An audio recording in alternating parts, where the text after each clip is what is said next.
He was called Jesus of Nazareth. He looked like an ordinary man, but he was far from ordinary. Some loved him. Some hated him. Some believed him. Some did not. But those of us who knew him best had no doubts at all as to who he really was. He was God in a human body, the Son of God. He talked like no other man. He had compassion for all. He healed the sick, restored sight to the blind, speech to the mute, hearing to the deaf. He fed the hungry. He stilled storms. He gave life to the dead. That is what my story's about. I was dead, but now I am alive. My name is Lazarus.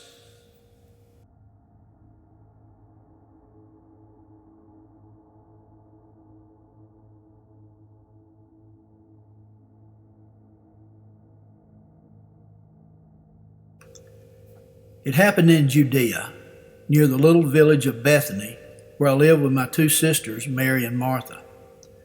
I was seriously ill, at the point of death. We'd heard that Jesus was nearby, just across the River Jordan. Jesus was my only hope. My sisters sent for him to come as quickly as possible.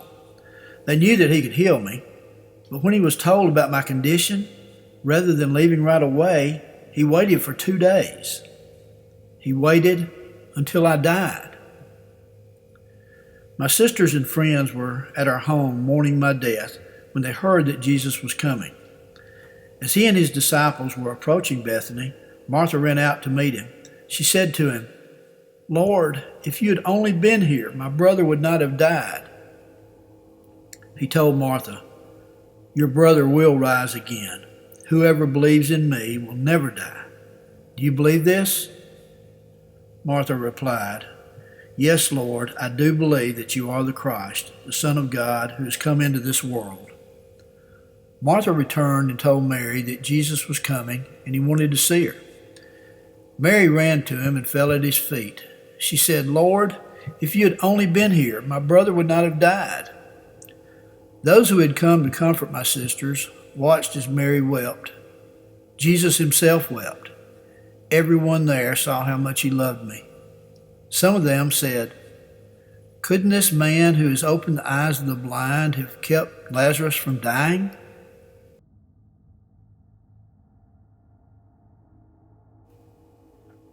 They came to the tomb where my body laid. The tomb was a cave with a large stone rolled over the opening to seal it. Jesus said, "Remove the stone."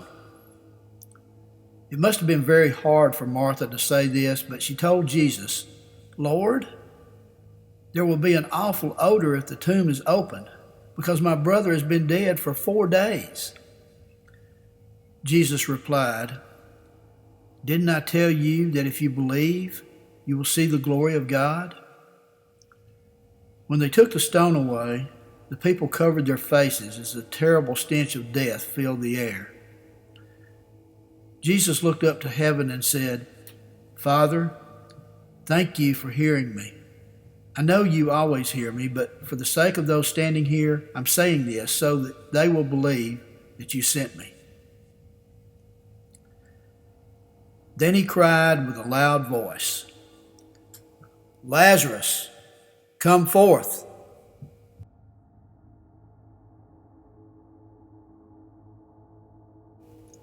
I can remember being awakened from the most blissful sleep I'd ever had.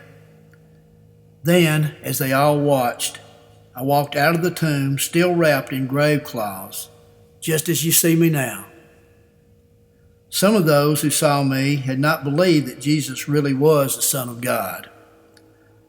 But after seeing me walk out of that tomb, after being dead 4 days, they believed.